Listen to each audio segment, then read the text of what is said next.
桃园机场传出有检疫人员去互杨过尖头拄到，赶紧送病院去做传染病预防性治疗。不过伊也表示，伊要请假却受到刁难。疾管署回应讲，只要受伤的当人提出就医的证明，就会当来申请工伤假，因嘛协助申请。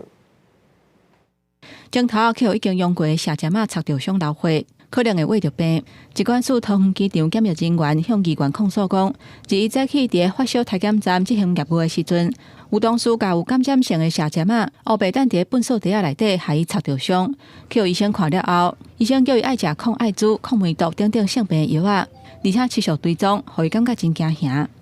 正常来讲，这个针头不会出现在这个红色垃圾袋，而是出现在针具收集桶里面，把全部的针头都往这个垃圾袋里面倒进去，这个真的是乱丢的行为，这个简直是谋杀。这些针头抽过来自世界各地有症状旅客的血液，他却因为同事随便乱丢而被用过的针头给刺伤。针对这件去互下针仔插着伤的意外，疾管署讲，第一时间有协助着伤的当人，用大量的水洗空喙甲消毒，嘛有派车载去步入桃园病院挂急诊。经过医师诊断评估，预防性开抗艾滋甲梅毒药互食。